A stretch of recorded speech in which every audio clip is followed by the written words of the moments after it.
Empezamos, pues, con la mesa sectorial. Tengamos en cuenta, insisto en lo que he dicho al principio, después, casi inmediatamente y sin solución de continuidad de la mesa sectorial, presentaremos un libro al que ya he aludido y se aludirá posteriormente, y a las 13:30 esperamos al presidente de la Diputación. Esto a veces es imprevisible, el protocolo, ¿no?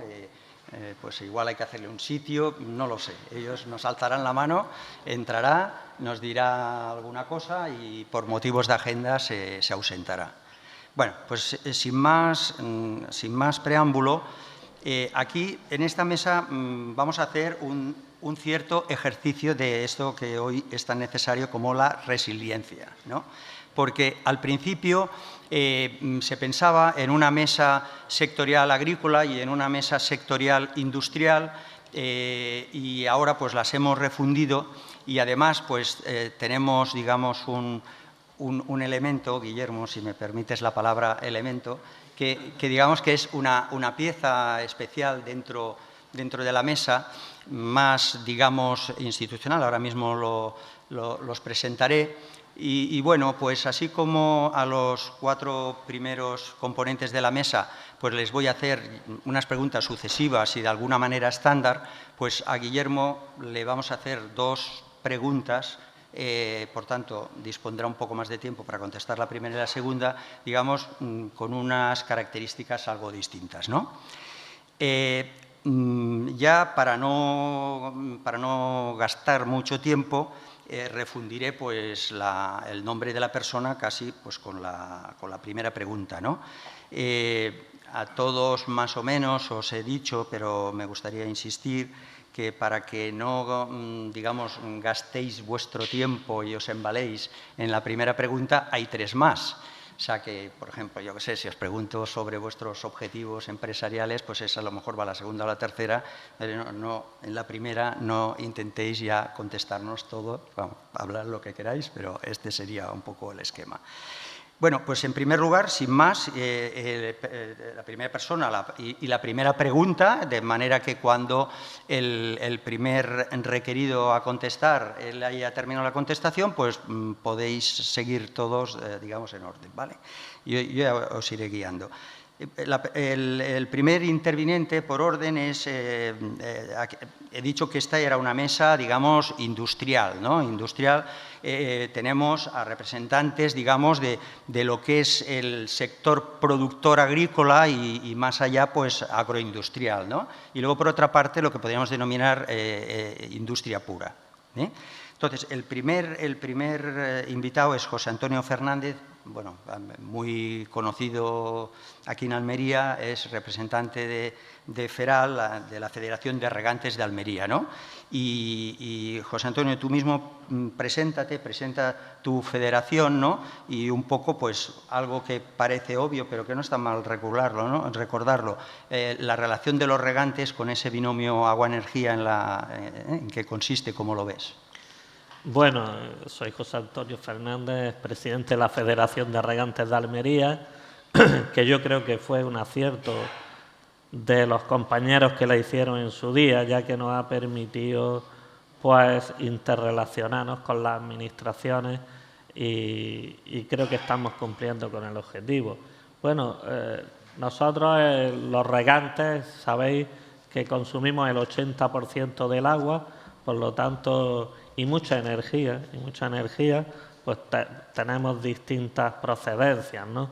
Por lo tanto, creo que hablar de agua y energía, para nosotros somos los principales consumidores de este país.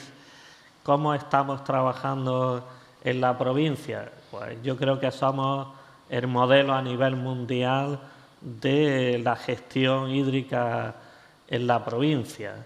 Por lo tanto, creo que tenemos mucho que decir en esta mesa. Gracias. Pues Carmen. Mari Carmen Galera es gerente de la Fundación Tecnova y digamos que, bueno, aparte del carácter fundacional, que es una fundación muy particular, podríamos decir, vamos a calificar su ente, ¿no?, como un operador de servicios de innovación para el sector agroindustrial. ¿Es así, Carmen? Bueno, sí, podemos resumirlo así. Claro, no, pues tú expláyate un poco más y esa primera aproximación de, bueno, cómo te ocupa a ti, cómo os relacionáis vosotros con ese binomio del agua y la energía. Sí, bueno, yo represento a Tecnova. Tecnova es un centro tecnológico y nos dedicamos a investigar. Y también es un clúster que aglutina a más de 100 empresas que aportan insumos y tecnología a la producción intensiva de frutas y hortalizas que se llevan a cabo aquí en Almería.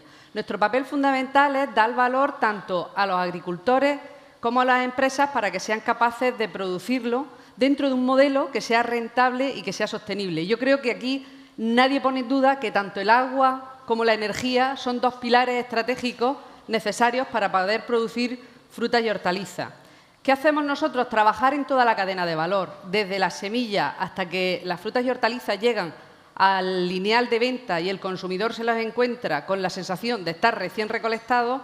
Bueno, pues dentro de ese camino hay muchos hitos donde nosotros, codo con las empresas, trabajamos para que lleguen en las mejores condiciones de calidad y de seguridad alimentaria. Porque yo creo que no hay ninguna duda de que donde se producen las mejores frutas y hortalizas en España es aquí en Almería, porque es donde están sometidos a los mayores controles. Por lo tanto, dentro de esta mesa iremos desgranando esos proyectos en los que estamos trabajando para asumir el gran reto que tenemos de agua y energía. Muchas gracias, Mari Carmen. Tenemos en tercer lugar a don Antonio Urdiales, que es director sostenibilidad de una empresa que yo creo que no sonará, pero que es Cosentino, en Almería, ¿no? Y perdona la broma, Antonio. Y bien, pues por favor siguen esa tónica de explicar cuál es vuestra relación actual con el agua y la energía. Muchas gracias. Pues gracias a todos por estar aquí, por permitirnos esta oportunidad, ¿no?, de poder explicar cuál es nuestra relación, ¿no?, con el agua y la energía, que yo creo que es mucha. Cosentino, hay algunos que sois de fuera, es una empresa que la forman más de 6.000 familias, ¿no?, a nivel mundial, y de las cuales más de 2.500 están aquí en Almería, ¿no?, en un centro productivo que tenemos en el norte de la provincia, un centro productivo de más de 3 millones de metros cuadrados, donde todo lo que hace la compañía se fabrica aquí y el 90% se exporta fuera de España, ¿no? ¿Y qué hacemos nosotros? Nosotros hacemos Silestone y hacemos Decton, que son nuestros dos productos insignia, ¿no? Y como decía, ¿no?, lo exportamos al 90% fuera de España. Esto implica que hay una relación muy estrecha, ¿no?, con la provincia. No vamos a descubrir nada con todo lo que se ha dicho ya durante el día ayer y hoy, ¿no?, donde la energía y el agua son dos elementos clave. Yo voy a dar dos datos. Nosotros consumimos 600 gigavatios de energía y consumimos 80.000 o manejamos 80.000 metros cúbicos de agua al día. En base a eso hay multitud de proyectos, ¿no?, que nos unen y que hacen que día a día intentemos, pues, ver cómo podemos seguir mejorando, ¿no? Pues muy bien, gracias por esa breve y clara introducción. Tenemos en cuarto lugar a don Jorge Pato, que es director del Centro de Experiencias Michelin y que, pues, también al cual le agradecemos su asistencia. Y Jorge, es desde luego un sector industrial como muy distinto, ¿verdad? Pero precisamente por eso estáis aquí, perfiles distintos. ¿Nos puedes tú presentar tu relación, tu empresa y tu relación con el agua y la energía? Por supuesto. Muchas gracias por la invitación a este interesante evento. Bueno, Michelin, todos lo conocéis, es una gran empresa. Tenemos relación comercial en 170 países, 67 fábricas, 125.000 empleados. Fabricamos más de 200 millones de neumáticos al año, es decir, es una empresa muy grande en la cual la sostenibilidad es importantísimo. Para nosotros la sostenibilidad es un eje conductor, es un eje fundamental dentro de nuestra estrategia, una estrategia que pretende avanzar de una manera simultánea y coordinada en lo que son las personas, el planeta y los resultados. Eso es fundamental para nosotros. En este ámbito de la sostenibilidad estamos trabajando muchísimo, de una manera muy intensa, y sobre todo en el CEMA como centro de investigación y desarrollo. Es decir, nosotros aquí no fabricamos, aquí investigamos todo lo que luego se fabrica en el resto de fábricas del grupo. Pues en este ámbito de la sostenibilidad y dentro de lo que es todo el ciclo de vida del neumático,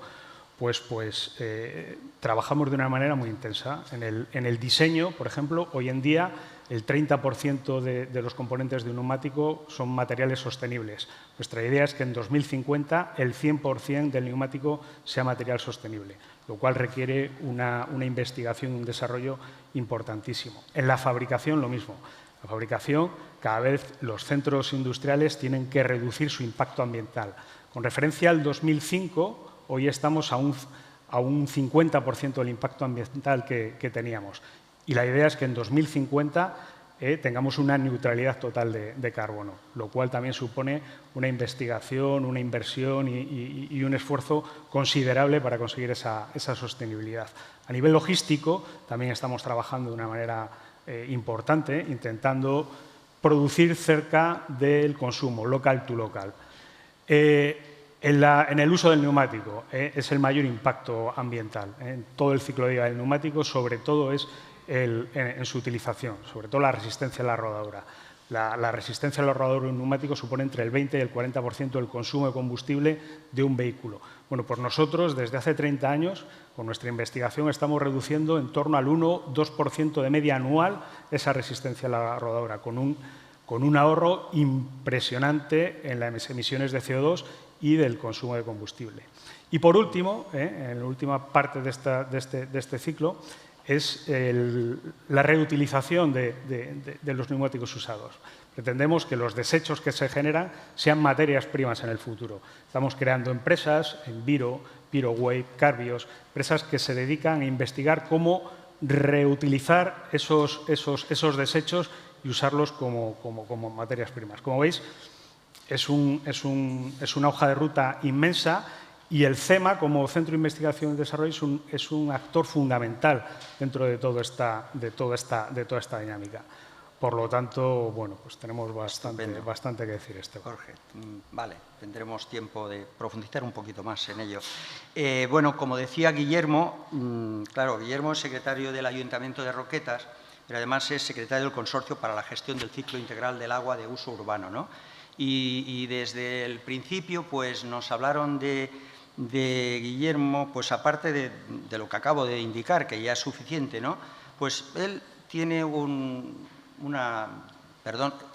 antes le llamaba elemento, ahora una recurrente idea que parece, bueno, es recurrente porque está presente todavía, ¿no? Y que yo, si me permites, Guillermo, la voy a rebautizar a mi manera, que es el poniente de hoy y el poniente institucionalizado. 2 puntos, esto lo escribo yo, no es de él, por tanto lo puedo decir mal, el agua y la ciudad agraria.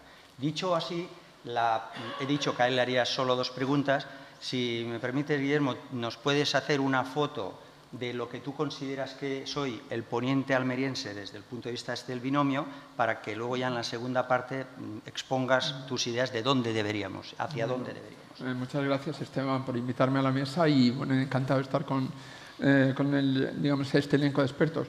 En principio, bueno, cuando se habla de sostenibilidad, nosotros los municipalistas hablamos más de sustentable, no de sostenible desde arriba, sino de que se sostenga desde abajo, ¿no? Porque partimos siempre de un territorio, partimos siempre de un espacio físico. En el ámbito, que esta mañana leía que Reus, por ejemplo, desaparece a principios del siglo XX por la escasez de agua. Bueno, no desaparece, perdón, pero sí, encuentra un desplazamiento en la industria textil hacia la cuenca del Llobregat, etc. Y lo que aquí estamos planteando es justamente lo contrario, es que en base a la escasez de agua se pueda configurar una ciudad dentro de lo que es ahora mismo un territorio, que es el poniente almeriense, un territorio muy definido, que era lo que desde el punto de vista hidráulico, las personas expertas de aquí conocían como campo de Dalías, que era un campo que se utilizaba sobre todo para ganadería, con un agua, que era un agua que había de norias, que no eran de buena calidad, pero que eran suficientes para el abastecimiento del ganado, pero que luego se ha ido transformando en uno de los laboratorios agroindustriales más importantes del mundo y más interesantes del mundo. Entonces, a partir, de esa estructura territorial, se concentran 2 grandes ciudades, o 2 ciudades medianas o intermedias, que son Roquetas de Mar, que tiene un 48% de la población del poniente, y El Ejido, que tiene un 30 y tantos, entonces entre las dos son 70, de una ciudad que son, ahora mismo, según los datos del último padrón, estamos en 250.000 habitantes.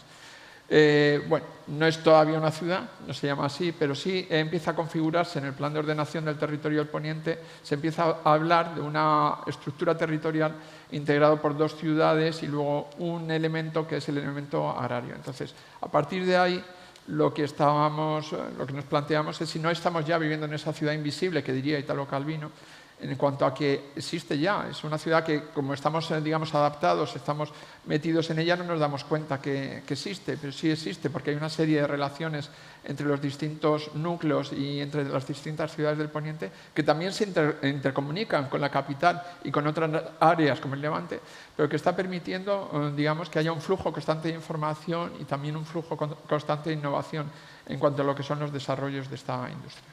A partir de este punto de partida, si quieres, luego hablamos un poco. Perfecto, perfecto.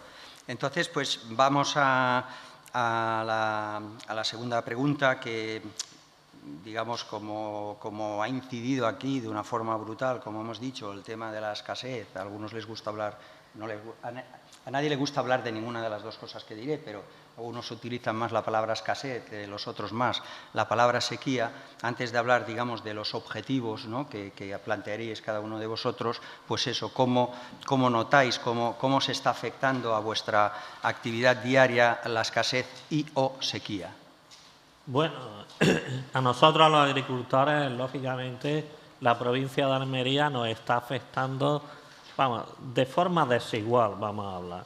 Tenemos 2 tipos de agricultura. Una es el invernadero bajo plástico, que se ha trabajado desde hace más de 50 años, puesto que nosotros se empezó principalmente en la comarca del Poniente, ¿no?, Campo de Dalía. Se empezó ahí un poco con el tema de los invernaderos y el tema del regadío. Principios regadío, enarenado, invernadero, y fuimos evolucionando. Lógicamente, aquellos primeros sondeos que se hicieron en el primer acuífero, cuando empezó a venir la tecnología en su momento, pues de momento con riego a manta pues se agotaron, ¿no? Se siguió investigando y llegamos a acuíferos más profundos. Se empezó a desarrollar principalmente los invernaderos en el Poniente y luego, pues bueno, nos llevaron a Níjar, ¿no? Claro, el agua para nosotros es esencial. Ahora se habla de sequía en España, pero para los que tenemos invernaderos y en lo alto de cada hectárea hay 300, 400, 500.000 euros, pues no nos podemos permitir el lujo de hoy puedo regar o mañana no puedo regar. ¿Eso qué nos llevó? Pues nos llevó allá por los años 70, ya hace más de 50 años, a poner los primeros riegos por goteo. El riego por goteo es lo que nos ha permitido tener la cantidad de hectáreas de invernadero que hay en la provincia de Almería. No obstante, nosotros hemos seguido evolucionando con tecnologías de sensores de riego, automatismos, sistemas de abonado que han ido mejorando, y eso nos ha llegado a optimizar el agua hasta un nivel que ya casi por el agricultor muy poquito puede más hacer. Sí puede hacer algo más, pero muy poquito. Claro, cuando ya no tiene agua, los acuíferos los hemos, gastado, hemos abusado de ellos, ¿no? Los tenemos sobreexplotados, ¿no? Pues claro, te lleva a que tienes que ir más lejos. Entonces, pues, por ejemplo, en la comarca del Poniente, ¿qué nos ha llevado? Ya cuando los integrantes del riego en su fecha, los que estaban al cargo de las comunidades regantes, vieron que aquello no tenía futuro, pues con mucho acierto y con los ayuntamientos también, crearon la Junta Central de Usuarios y vieron que la masa de agua, entonces acuífero, ahora masas de agua, pues estaba sobreexplotada. Una masa de agua sobreexplotada, pidieron pues eso, que se declarara sobreexplotada y se tomaran medidas. Esas medidas son aportar agua fuera de la masa.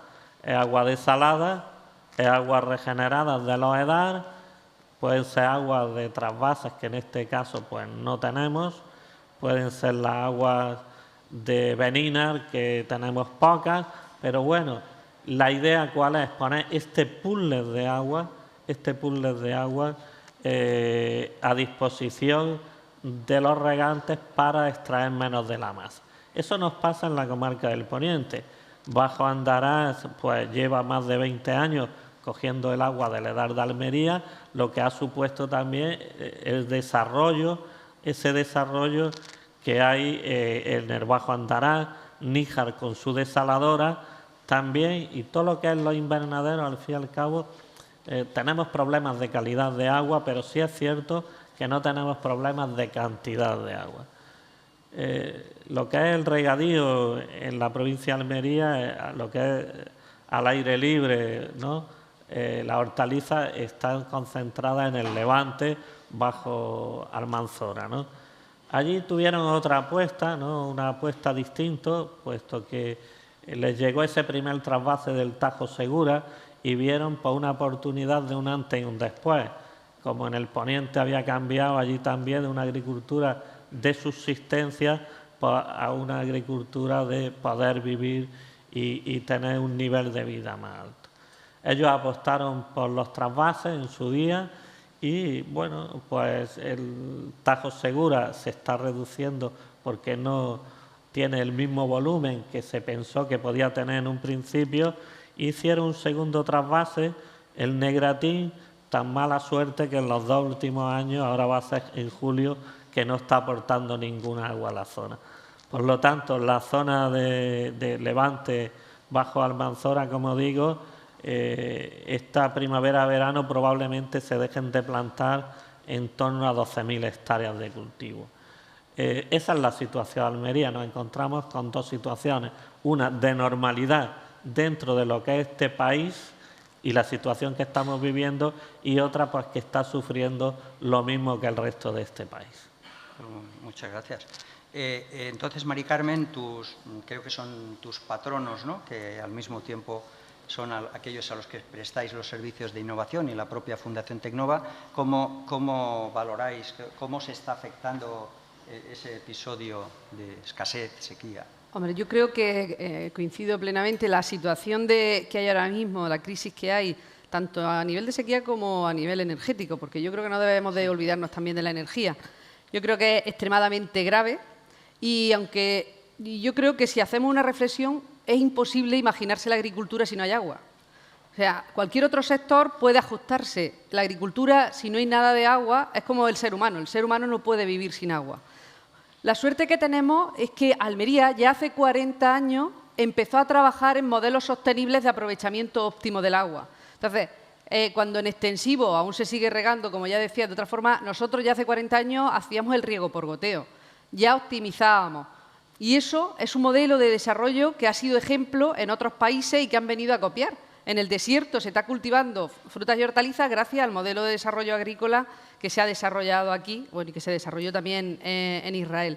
Por lo tanto, sí es cierto que la situación es grave, pero sí es cierto que tenemos herramientas para ir trabajando. Lo que no podemos es dejarlo de lado. ¿Dónde se está sufriendo más? Yo creo que se está sufriendo mucho más en el extensivo.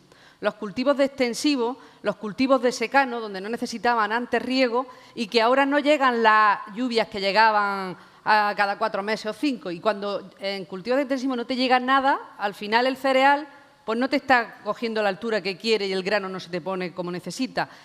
Por ejemplo, en subtropicales, en la costa de Granada y de Málaga, pues estamos viendo ya que todos los frutales no están consiguiendo el calibre necesario, con la repercusión que eso está teniendo en los mercados. Por lo tanto, yo creo que esta crisis necesita realmente que se actúe, porque ya no es lo que tenemos, que no estamos consiguiendo los resultados, sino que no vamos a poder crecer. Y hay una demanda nacional y mundial de alimentos porque es un bien de primera necesidad y tenemos que ver la fórmula para poder seguir plantando y tenemos que planteárnoslo entre todos. Yo creo que también hay otro problema grave, como él decía, y es que el nivel freático está bajando mucho. Los pozos cada vez tienen menos agua, por lo tanto, ¿qué hacemos? Yo creo que estamos aprovechando, tenemos la suerte de que Almería está en la costa, tenemos litros y litros y litros y millones de litros de agua, pero lamentablemente ese agua ni se puede beber ni se puede utilizar, que es el agua del mar. Pero sí tenemos la opción de poder trabajar con ella, que es la desalación. Y la desalación es una opción interesante, pero yo creo que todavía queda mucho por trabajar, que lo podemos comentar más adelante. Y yo creo que el tema de las aguas regeneradas también es otra opción en la que se puede trabajar como solución a lo que está ocurriendo. Gracias, Carmen. Antonio, ¿cómo se impacta o cómo ves tú el tema de la escasez, la sequía o la habéis sorteado, en fin? ¿Cómo? O todo lo que está pasando, ¿no? Pues fijaros, con alguno de vosotros coincidía en la COP25, y me remonto antes de COVID. Y después de eso ha pasado el COVID, la guerra y otras muchas cosas que nos están haciendo que tengamos que cambiar. O sea, ya no pongo apellidos a ese cambio, ¿no? Tenemos que cambiar sí o sí. Entonces, ese Green Deal que se presentaba en la COP25 ya nos advertía de que teníamos un problema energético y que había que hacer cambios. Lo que ha pasado después ha hecho que se aceleren determinados cambios, que se flexibilicen algunos temas, ¿no? Pero al final es algo que está ahí y que ya éramos conscientes. Entonces, a nosotros, evidentemente, como gran industria, pues nos está afectando este panorama en cuanto a la sequía, porque vivimos en un entorno que ya lo hemos dicho antes, ¿no? Y que mis compañeros lo han refrendado, y todo esta jornada o este foro, donde tenemos que saber tratar y mimar cada litro, cada gotita de agua que entra en nuestras instalaciones, ¿no? En ese sentido, ya hace unos años cerramos la circularidad, ¿no? En cuanto a vertido cero. Nosotros no vertemos nada de agua y estamos atacando o impulsando otros proyectos que nos están permitiendo, pues, llegar a esa circularidad completa, ¿no? de que todo el agua que usemos dentro de nuestro parque industrial sea reutilizada, ¿no? Mencionabas la ERAR. Nosotros justo hace unos días recibimos ya la visita por parte de la Consejería, ¿no? para autorizar, ¿no? la puesta en marcha de una ERAR que nos va a dar cabida a prescindir totalmente del uso de agua de pozo, y por tanto el 100% de las aguas que consumimos en nuestro parque vienen de las depuradoras de la depuradora de Fines, Olula y Macael, ¿no? Una depuradora comarcal que hay en el entorno. Por tanto, sí o sí, la ERAR las aguas regeneradas es un elemento que yo creo que tenemos que impulsar mucho más, ¿no? Desde todos los ámbitos. Y en el contexto energético, bueno, pues ya sabemos, ¿no? que el gas y la electricidad, pues hay que buscar alternativas, ¿eh?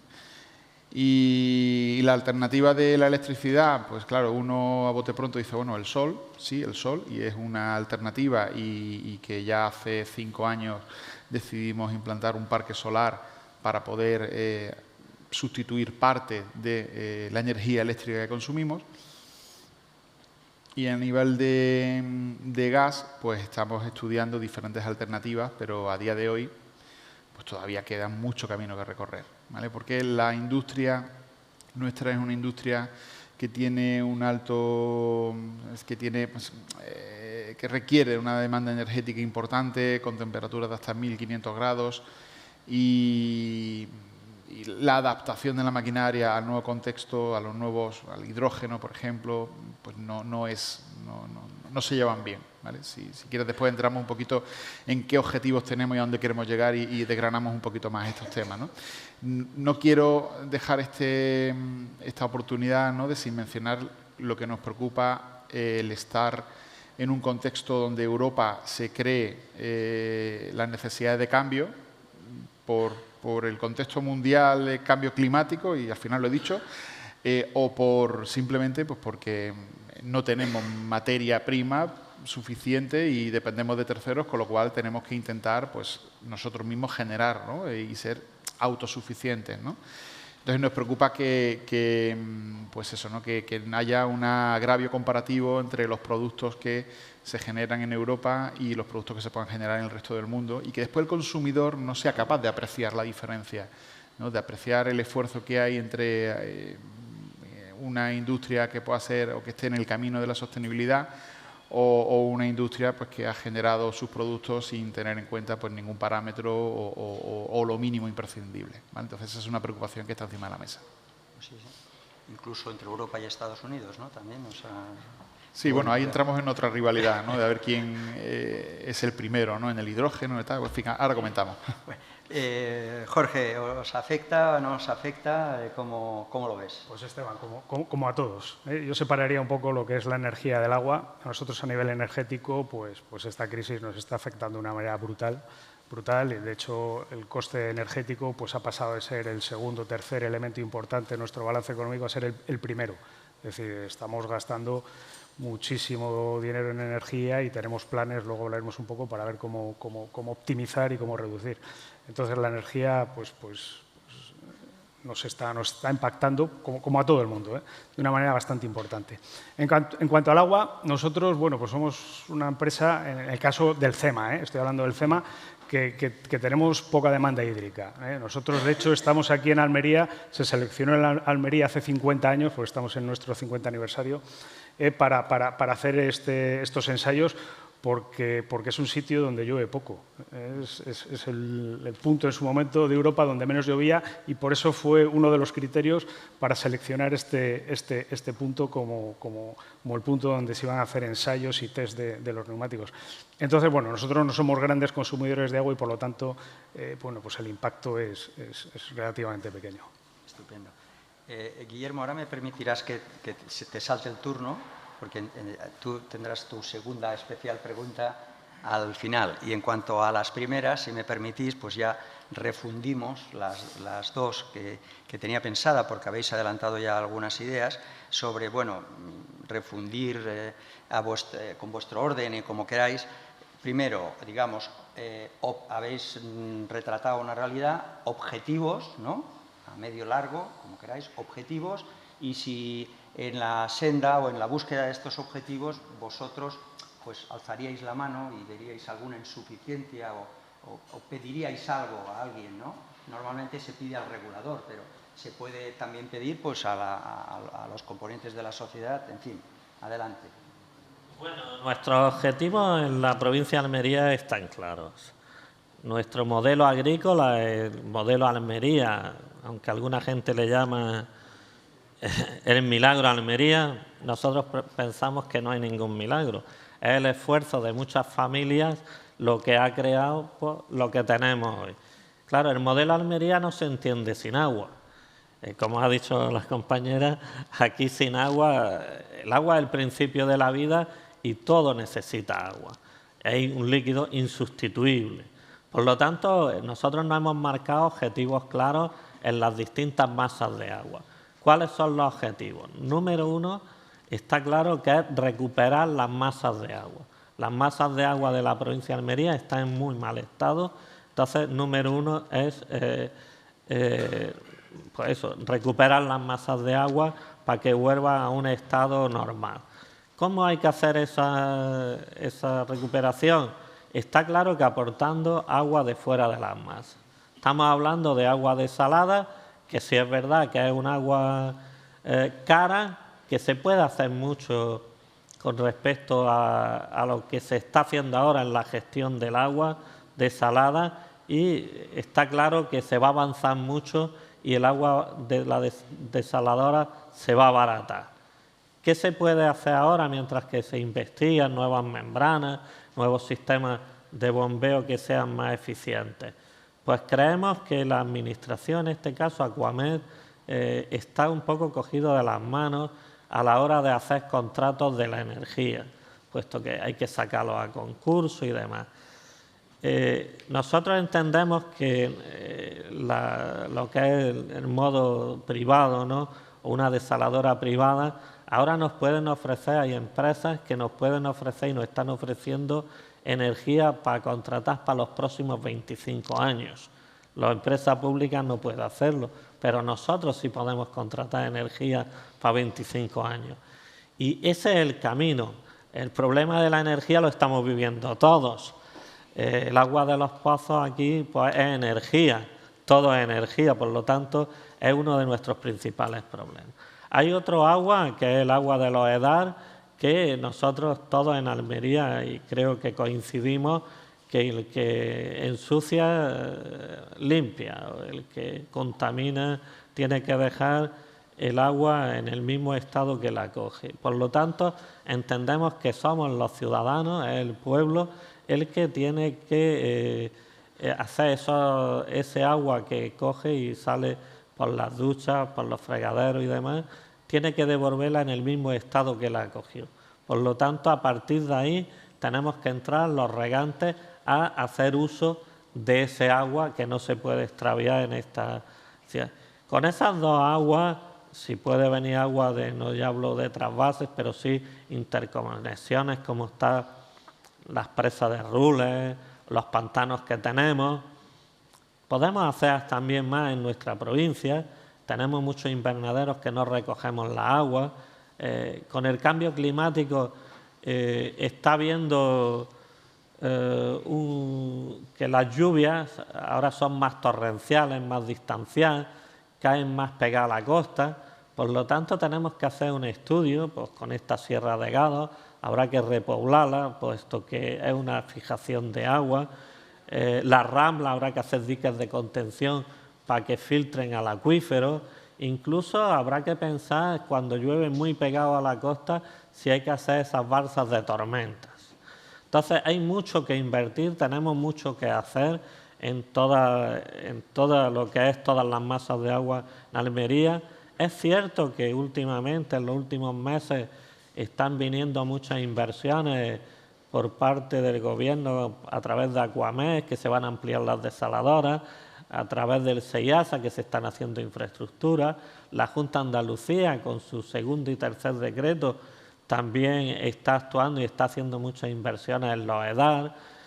Por lo tanto, estamos en un momento que creemos que o debemos de trabajar para la próxima sequía, pues esta sequía ya nos ha cogido. Y para terminar, como reivindicación, quiero pues hablar de la gobernanza del agua o la gobernanza. Si no tenemos la Junta Central de Usuarios, no se constituyen, que te digo, algunas están constituidas, otras se deberían de constituir con vía de urgencia y a través de las Juntas Centrales de Usuarios, pues usar, que nos den esa potestad para poder gobernar el agua, para poder gestionar el agua. ¿En qué sentido? Pues nos encontramos que si no hay gobernanza no hay prioridades. Si tú tienes una Junta Central de Usuarios, como por ejemplo tenemos la del Poniente, donde damos prioridad a las aguas alternativas. Agua de la desaladora, desde el minuto 1, la del Poniente está al 100%. Guillermo lo puede decir. Los EDAR, apenas que nos den la agua regenerada, desde el minuto 1 se van a usar al 100%. Estamos trabajando en la balsa del Sapo, que es un problema que se ha añadido a la extracción de tierra en su momento y eso, el acuífero superior que es sedentario, y vamos a hacer una desalobradora y lo vamos a solucionar. Por lo tanto, vamos a poner tanta agua como sea necesaria para poder recuperar esas masas de agua. Eso hay que hacerlo en toda la provincia y si hacemos eso nos estamos garantizando el futuro. Por lo tanto, mi reivindicación en este momento sería que necesitamos más infraestructuras para llevar esa agua alternativa a todos los regantes y sobre todo que se hagan las juntas centrales de usuarios y avanzar en lo que es la gobernanza del agua. Aprovechando estas jornadas, que sois todos profesionales de la abogacía, catedráticos y demás, también hay que trabajar en ese sentido. Tenemos muchos problemas con las concesiones, tenemos problemas que hay que cambiar leyes, hay que adaptarlas a nuestra situación o a la situación actual. Por circunstancias, no vamos a echar culpas si fue de uno o de otro, pero es así. Por lo tanto, yo creo que hay un trabajo entre lo que han sido estas jornadas con nuestra relación.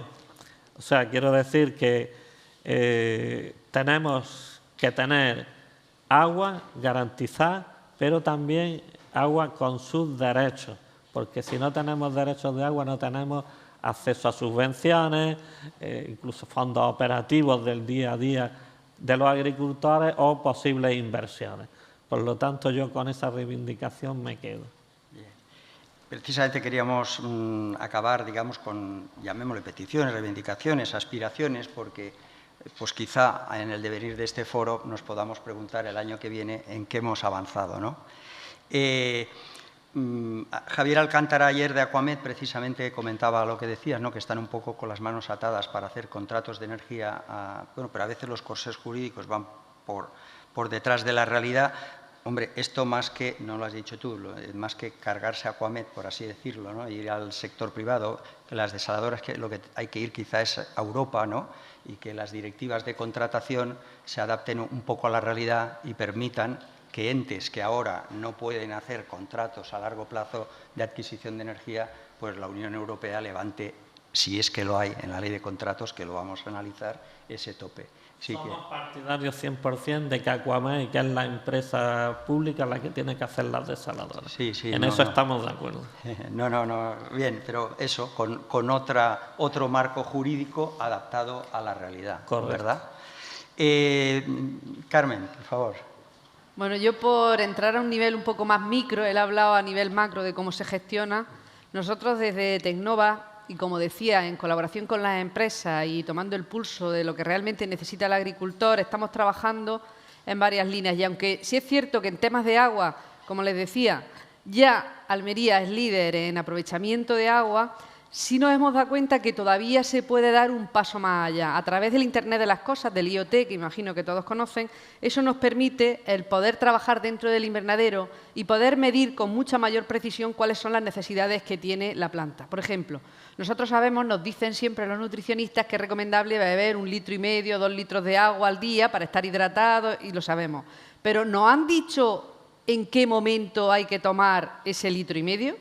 ¿Nos han dicho si yo tengo que tomar 1,5 litros, 1 litro 600, 1 litro 200? Porque eso de 1,5 litros, 2 litros es generalizado, pero no está personalizado. Bueno, pues lo que estamos trabajando ahora en Tecnova con la planta es, antes lo que hacíamos es que poníamos un sensor dentro de un invernadero puede tener una hectárea y media, 10.000 metros cuadrados. Y con un sensor podíamos ver qué pasaba dentro. Pues con el Internet de las Cosas, con la informática, hemos llegado a que ahora somos capaces de poner muchos sensores dentro del invernadero y tenemos totalmente monitorizada la planta, donde sabemos cuál es la humedad que tiene el suelo, cuál es la temperatura que tiene la hoja, cuál es el flujo de savia que tiene, y con eso sabemos el momento exacto en el que la planta necesita agua o el momento en que la planta necesita alimento. Y además sabemos la cantidad exacta que necesita. Entonces, si eso multiplicamos una planta por las 30.000 hectáreas que hay en Almería, más el resto de plantas que hay en el resto de España, más el resto del mundo, eso nos permite un ahorro de agua considerable a tener en cuenta. ¿Qué otras cosas estamos haciendo? Por ejemplo, el tema de los drenajes. El tema de los drenajes es el agua que, es como decían ellos, el agua que tú aprovechas en la industria, ¿qué pasa con eso? Bueno, pues el agua de la agricultura, ¿qué pasa? Se está vertiendo. Si pudiéramos, lo que estamos haciendo ahora mismo es trabajando con, nosotros cultivamos con 2 sistemas, cultivo en suelo y cultivo en hidropónico, y dentro de hidropónico es un cultivo artificial, ¿no? Donde podemos trabajar con fibra de coco, con perlita, pero lo que hacemos son suelos inertes con los que nosotros le podemos aportar el alimento que necesita la planta en cada momento. Ese tipo de sistema, aunque es un poco más complejo de manejar, sí te permite tener un mayor control, porque cuando tú cultivas el suelo pues, es un espacio muy amplio donde es más complicado. Entonces, hay que trabajar el drenaje cuando tú estás, porque Almería, de las 30.000, 35.000 hectáreas, pues os puedo decir que el 95%, pues si no el 97%, está en suelo, ¿vale? ¿Cómo podemos aprovechar ese agua que se filtra a los acuíferos, ¿vale?, para poder reconducirlo? Y se está trabajando ya en eso. Otra de las líneas en las que se está aprovechando es, claro, la recogida de agua de pluviales. Pero ¿qué les voy a contar de lo que está pasando últimamente con los pluviales? Antes se llenaban las balsas y se nos desbordaban cuando llovía, y con ese agua teníamos para regar una temporada grande. Ahora miramos la balsa y decimos, madre mía. Entonces, bueno, es un sistema, el problema es que con el cambio climático cada vez las lluvias son más escasas y además más torrenciales, haciendo muchísimo daño. Y 2 líneas en las que estamos trabajando y que son muy interesantes y que van en un enfoque totalmente distinto es, por ejemplo, la generación de nuevos productos para poder hacer enmiendas al suelo, de forma que construimos un suelo semiartificial que nos permite que retenga mayor cantidad de agua y mayor cantidad de nutrientes. Con eso tenemos que regar menos, tenemos que darle menos alimento, con el consiguiente ahorro en costes que le supone también al agricultor. Y la última línea que se está trabajando con las empresas es generando y desarrollando nuevos bioestimulantes para alimentar a la planta y entrenar a la planta, y digo entrenar entre comillas, ¿para qué? Para que sea capaz de ser más resistente al estrés hídrico. Es decir, si tú estás acostumbrado a beber 2 vasos de agua al día, te voy a entrenar para que con 1,5 vasos seas capaz de crecer y desarrollarte en condiciones óptimas. Y además seas feliz, porque la planta tiene que ser feliz, porque si la planta no es feliz, no va, ¿vale? Bueno, pues con eso estamos trabajando ya con las empresas y eso es una realidad que está ahí, que no estamos hablando a futuro, ¿vale? Y con respecto a la energía, para que no se me olvide, porque antes se me olvida la energía, y es fundamental en nuestro sector, pues deciros que en qué estamos trabajando. Mirad, la energía lo que está ocurriendo es el alto coste que tiene, y el alto coste los consumidores, la industria, los servicios y la agricultura lo están sufriendo. ¿Qué ocurre? Que nosotros tenemos una alta dependencia energética. Y el coste que le está suponiendo al agricultor la nueva subida no puede repercutirlo en el precio de la fruta. ¿Por qué? Porque si no, no la compran. Y si no se la compran, ¿qué hace con ella? Entonces, esto está suponiendo una pérdida tremenda para el agricultor, el no poder repercutir ese incremento en costes. ¿En qué estamos trabajando con ellos? En decir, bueno, pues hay 2 opciones. Nosotros en Tecnova desde hace 10 años ya estamos trabajando con energías renovables. Y tenemos gran cantidad de balsa que podemos cubrir y que podemos aprovechar la energía fotovoltaica para tapamos la balsa, ayuda a mantener el agua en mejores condiciones y nos ayuda a también producir energía. Las cubiertas de todas las naves también se están aprovechando y las cubiertas de los invernaderos. 35.000 hectáreas de invernaderos son muchas cubiertas de invernadero, ¿vale? Bueno, pues desde hace 10 años ya estamos investigando en cómo es posible cultivar frutas y hortalizas de la mejor calidad y poder producir energía también, porque si algo tenemos, y es verdad, no tenemos lluvias, no tenemos, pero sol yo creo que no nos gana nadie a número de horas de sol al año. Y eso es un activo, porque ya quisiera Holanda tener las horas de sol o la mitad de horas de sol que tenemos nosotros. Por lo tanto, el planteamiento de fotovoltaica puede ser interesante. Y hemos demostrado científicamente que es compatible producir fruta y hortalizas y poder producir energía. ¿Pero qué ocurre? Pues que tenemos un problema, y es que en lugar de darnos una palmadita en la espalda y decir sois fenómenos, lo habéis hecho fenomenal, estáis obteniendo energía, sois capaces de autoabasteceros, lo cual es fenomenal, y además estáis obteniendo de forma solidaria para repartir a otros, ¿no? Eso sería lo normal, ¿no? Eso te dice el sentido común. Pues no, vienen y te castigan y te dicen, pero ¿cómo eres capaz de producir más de lo que necesitas? Que eso es malo, que eso no está bien. Entonces, estoy ironizando un poco, pero es la realidad, ¿no? De que cuando tú consigues producir más energía de la que necesitas para autoabastecerte, lo normal que sería poder venderla a la red y que puedan utilizar los otros, ¿no? Y nos damos cuenta que realmente no nos dejan, que no se puede, que te ponen muchísimas trabas, muchos problemas para que no se haga. Y yo no entiendo cómo puede ser cuando el coste de la energía es altísimo. Si el coste es alto, normalmente la oferta y la demanda lo que te dice es que si hay mucha demanda, pues subimos. Si hay mucha oferta, si hay poca oferta, subimos, perdón. ¿Y aquí qué pasa? ¿Hay mucha oferta? Porque yo veo por la Mancha los molinos de viento que están parados, que no funcionan. ¿Por qué no funcionan? Cuando el precio está muy alto. Quizás deberíamos estudiar a nivel nacional y a nivel europeo una política realmente para regular el sistema. Porque al final nos afecta a consumidores, pero también nos afecta a todos. Estamos trabajando también a nivel energético en sistemas pasivos dentro de un invernadero, y ya termino. Claro, yo lo que necesito es que el agricultor no gaste y necesita calefactar, necesita refrigerar, necesita mover, y para eso estamos trabajando en plásticos fotoselectivos para poder regular la temperatura dentro del invernadero. Estamos trabajando en dobles techos para hacer que haya menos pérdidas y se mantenga caliente el invernadero más tiempo. Estamos trabajando en verano y con suelos blancos somos capaces de aprovechar más la luz y la reflexión. Y también en las estructuras de invernadero, por dentro, que sean pintadas de blanco, y eso me permite también bajar algunos grados de temperatura. Y esto es todo lo que estamos haciendo para combatir el estrés que hay con el agua y el estrés que hay con la falta con la energía, con el precio de la energía. Gracias, Carmen. Ya tenemos otro, llamémosle deseo, ¿no?, que es levantar las trabas para colocar los excedentes.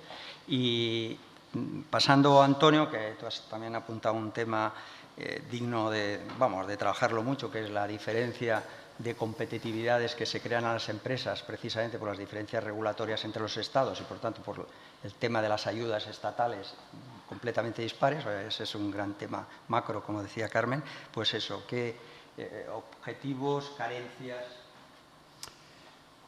Pues mira, antes os he dado dos datos, ¿verdad? Al principio, lo de los 600 gigas y los 80.000 metros cúbicos diarios, gigas al año,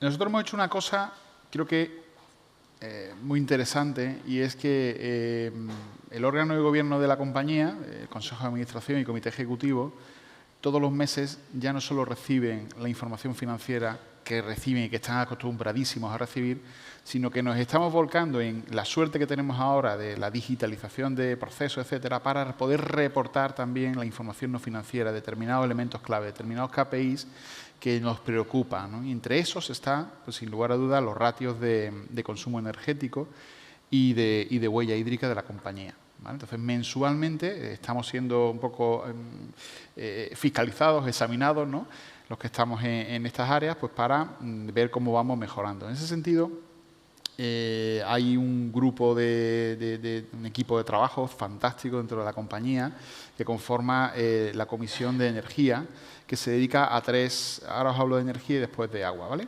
En la parte de energía hay 3 subgrupos, uno que está focalizado a la compra, al vector energético, donde, bueno, pues está en contacto permanente, pues, con los diferentes jugadores, ¿no?, que hay en cuanto a la venta de energía, ¿no? Y sobre todo pensando en el cómo vamos a ser dentro de 5 o 10 años. Aunque es muy difícil porque estamos en un contexto muy cambiante, pero tenemos que ir pensando en ese camino. Después hay otro equipo de trabajo que está muy involucrado con las fábricas, con el entorno productivo, trabajando en cómo podemos mejorar, cómo podemos ser más eficientes, buscando dónde podemos cambiar, ayudándonos de todas las innovaciones. En este caso nos has contado muchísimas innovaciones de la parte agrícola, pero también las hay, ¿no?, en otros campos y en otros centros de investigación de innovaciones en materia de energía, pues para eso, ser más eficientes, ¿no? Y hay un tercer grupo, que es el grupo de energías limpias, la Comisión de Energías Limpias, que está, bueno, pues es la más difícil, porque es la que está trabajando en cosas que se van a tangibilizar seguramente dentro de 5 o 10 años, Y ahí, bueno, pues hemos trabajado muchísimo la parte del hidrógeno, ¿no?, viendo que a fecha de hoy no es viable y, sin lugar a dudas, para nuestra industria. Por temas como los que se han comentado ayer, de que todavía el desarrollo de la tecnología, pues, tiene mucho que andar, sobre todo los electrolizadores. Los electrolizadores, que es el equipito, ¿no?, que te permite, ¿no?, convertir el agua en hidrógeno, pues no son eficientes todavía. Y por eso se necesita mucho agua y, sobre todo, se necesita mucha energía para poder descomponer, ¿no?, el agua. Entonces, ahí hay que trabajar muchísimo en la eficiencia del electrolizador y después, evidentemente, para hacer hidrógeno se necesita agua. Y, bueno, pues hay que ponerlo en las cuentas, ¿no? Dejarnos de cuentos y hablar de cuentas de cuánto agua va a haber disponible para poder producir hidrógeno y, por tanto, energía, ¿no?, en el futuro. Estamos trabajando también en biometano y creemos que es una oportunidad grandísima, ¿no?, la de que estamos desperdiciando ahí, yo creo que auténticas minas energéticas que no se están explotando y que pueden sustituir en gran parte el gas natural. Ahí sí lo vemos como una oportunidad, ¿no?, y más en el entorno en el que estamos en Almería, donde la agricultura genera muchísima biomasa, donde la ganadería también genera, de hecho tenemos mucha influencia, ¿no?, en la zona del Levante, ¿no?, hay mucha ganadería. Y creo que ahí habría que generar más sistemas de cooperación público-privada que permitan desarrollar proyectos mucho más rápido de lo que se están desarrollando hasta ahora, ¿no? Y eso sí que es un equivalente al gas natural, el biometano.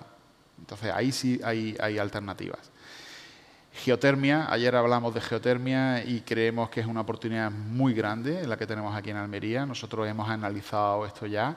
Y vamos a profundizar mucho más gracias a la conferencia que tuvimos ayer del CSIC, de Javier. Yo creo que ahí tenemos que focalizar mucho en proyectos piloto que nos permitan demostrar y que después se simplifique mucho la la gestión administrativa. Y eso, bueno, lo dejo para el final porque sí quiero dar 2 o 3 pinceladas de qué consideramos que deberíamos mejorar, ¿vale? En la parte de agua, bueno, los objetivos nuestros en energía van en la parte energética eléctrica. Nosotros actualmente tenemos ya un 15% de autoconsumo, ¿vale? A través de un parque solar de 20 megavatios, fue el más grande de España, o es el más grande de España y uno de los más grandes de Europa. Estamos justo ahora incrementando esos 20 con otros 12, 13 más, que estamos ya ahora mismo en la fase de puesta en marcha. De hecho, hay una curiosidad, está ya terminado esos 12, 13 megavatios, pero requiere una tramitación la puesta en marcha, ¿no?, a través de redes eléctricas y diferentes intervinientes que es agonizante. Es agonizante. Entonces, bueno, pues ahí hay otro campo de mejora, pero bueno, nuestro objetivo a nivel de energía es, con el crecimiento que tenemos previsto a nivel de producción, ¿vale?, porque afortunadamente seguimos queriendo crecer en Almería, situarnos dentro de un par de años, en torno a un 25% de autoconsumo en la parte eléctrica. Hablo de un par de años, ¿vale? Después, en la parte de gas natural, sustitución de la parte térmica. No tenemos hoy por hoy establecido un objetivo de cuándo vamos a sustituirlo, pero sí tenemos claro que en el año 2035 queremos reducir un 30% nuestra huella de carbono, ¿vale? Entonces, evidentemente, la parte energética va asociada, sin lugar a dudas, está muy hilada y se van a desarrollar proyectos que permitan, ¿no?, el bajar la huella de carbono y, por tanto, sustituir el gas natural por otras alternativas. Y la parte de agua, decía antes, 80.000 metros cúbicos que usamos al día. Si lo estuviéramos usando y tirando, seríamos, vamos, no estaríamos en Almería, si nos hubieran acribillado ya y no habría agua para hacerlo. Entonces, ya hace tiempo, evidentemente, pusimos sistemas de recuperación de agua en cada una de las fábricas que tenemos. Hay en total 9 plantas de tratamiento de agua que lo que hacen es, el agua que usamos se limpia, en la parte sucia es un residuo que estamos con vías de valorización de ese residuo, y la parte limpia, evidentemente, se vuelve a introducir dentro del ciclo productivo. 100%, pero claro, el ciclo productivo al final tiene pérdidas por evaporación y pérdidas porque ese residuo lleva un poquito de humedad. Entonces, esas pérdidas actualmente, hasta hace unos días, bueno, todavía estamos a 50-50, se regeneraban o se aportaban con agua de pozo de comunidades de regantes, que hago un inciso. La labor que hacen las comunidades de regantes en este país yo creo que no está valorada. O sea, gracias a ellas estamos haciendo que el campo funcione, que la industria, es decir, que todo funcione, y con los grandes problemas que tienen. Además, soy conocedor de primera mano de los grandes problemas que tienen para funcionar, y más ahora con los gastos energéticos, es tremendo. Entonces, la parte de agua, ya os digo, ahora hemos hecho una ERAR y, por tanto, ya dejamos de consumir agua de proceso de pozo, ¿vale? Y tengo 2 o 3 mejoras de puntos, no sé si hay tiempo, si no hay otra pregunta después o no. No hay otra. Ya cerramos así. Bueno, pues nuestros tres, y muy rápido, ¿vale? Por un lado, la simplificación. Creo que la simplificación entendida como la Administración tiene que aclarar qué es lo que se necesita y ser muy clarito, ¿vale?, en cuanto a todos los procedimientos que haya. Por ejemplo, bueno, no voy a poner ejemplos, pero sí ser muy clarita, y viceversa, ¿no? El administrado tiene que corresponder también con proyectos muy claritos, respondiendo muy bien a lo que se pide, para que la función pública, para que los funcionarios, los técnicos que están ahí, pues tengan facilidades de poder tramitar nuestros proyectos. Si no establecemos esa relación de claridad, al final nos vamos a ir con retrasos, nos vamos a ir con requerimientos, etcétera. Segundo punto que creemos que hay que mejorar sí o sí es tener un espacio regulatorio flexible. Si queremos tener innovación, si queremos que se aplique la innovación en este país, necesitamos que la normativa esté adaptada a eso. Yo no puedo hoy día plantearme un proyecto de hidrógeno para dentro de 2 años, es imposible. Tiene que ser para dentro de 4, porque ya sé que hay 2 ahora mismo de tramitación, ¿vale? Y el tercer punto, que creo que también hay que abordar, es el de la cooperación, ¿vale? La cooperación público-privada tiene que fomentarse mucho más, y todo este conocimiento, estos desarrollos que hay en cualquier ámbito, pues generar herramientas que permitan conocerlo, ¿vale?, y aprender de las buenas experiencias que hay en otros sitios, en otros países, y aplicarlas. Muchas veces no es innovar, sino coger las buenas experiencias, traerlas y aplicarlas. Eso es mucho más rápido y yo creo que nos va a permitir acelerar este cambio que necesitamos. Pues muchas gracias. Bueno, está claro que has hecho ahí esa costumbre que ya, bueno, costumbre no, obligación legal, pero además que la practicáis de explicar a los stockholders y a los grupos de interés qué hace Cosentino en estas materias, ¿no? Jorge, tienes la ventaja y el inconveniente de que, como vais siendo los últimos, se os va agotando el tiempo, pero no... Voy a ser muy rápido, es culpa del moderador, ¿no? Voy a ser muy rápido. Bueno, nosotros tenemos, como la energía es un tema que nos preocupa muchísimo, tenemos un plan de acción, un roadmap, que lo hemos llamado Carmen, Theme, Ambitions and Roadmap Energy. Si no pones en inglés, como que está de moda. Donde tenemos una serie de acciones bastante interesantes pues, para optimizar nuestra problemática energética.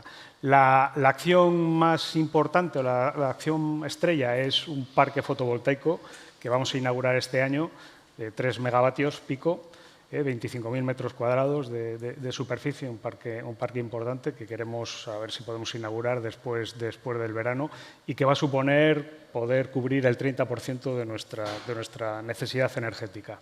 Luego tenemos muchas otras acciones, estamos trabajando mucho en la digitalización, pues para utilizar esa energía que tenemos de una manera más inteligente, el agua. Estamos trabajando mucho en la electrificación de vehículos. Nosotros tenemos muchísimos vehículos y bueno, estamos tendiendo a electrificar también pues, para reducir el uso de biocombustibles. Estamos también transfiriendo muchos de los ensayos que tenemos en vehículos, en pistas, los estamos transfiriendo a máquinas en el interior de talleres, lo cual nos permite también optimizar el coste energético. Bueno, hay muchísimas acciones bueno, pues que nos llevan a optimizar nuestros procesos en la investigación y desarrollo. Y en cuanto a problemáticas, pues tenemos un poco lo mismo que decía Carmen. Tenemos esta planta fotovoltaica que no la hacemos más grande pues porque no sabemos qué hacer con el exceso de la energía, lo cual es una pena. Por ejemplo, nosotros los fines de semana cerramos y bueno, eso sigue produciendo para nada, para nadie. Entonces, ahí sí que sería interesante poder tener mecanismos pues, para poder aprovechar ese excedente de energía que se produzca. Bueno, muchas gracias por la brevedad, Jorge, porque estoy seguro que esto, Carmen, daría para mucho rato, ¿no? Y ya finalmente, Guillermo, la segunda pregunta, ¿no? Digamos, esa idea de la ciudad, el agua y la ciudad agraria en Poniente almeriense.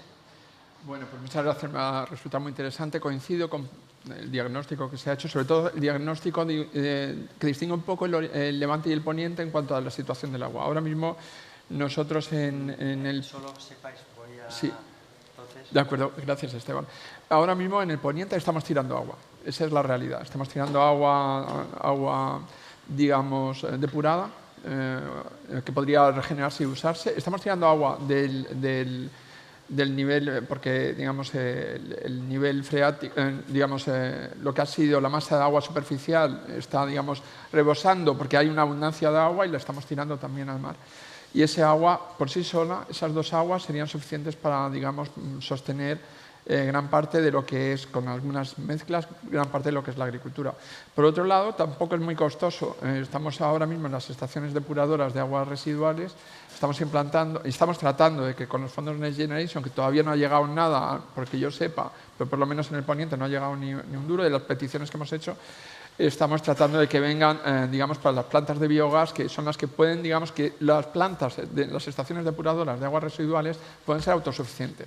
Entonces, estamos con digamos, la reutilización de agua que generaría biogás, que puede ser reutilizable para el mantenimiento de las propias estaciones depuradoras, y estaríamos también con los residuos urbanos y agrícolas, que serían suficientes si quitamos ya el dogma de la cogeneración y los impuestos que establece la ley de residuos, serían suficientes también para mantener las desalinizadoras, que me gusta más llamarlas desalinizadoras. Habría que, como se ha dicho antes, mejorar la calidad del agua de ese primer nivel con desalobradoras, pero bueno, es mejor desalobrar agua superficial que desalinizar agua del mar. La idea, por ir un poco rápido, la idea que siempre estamos planteando es una idea que ¿cómo se ensambla esto? ¿Cómo ensamblamos, digamos, el sector privado, el sector público, lo urbano, lo rural?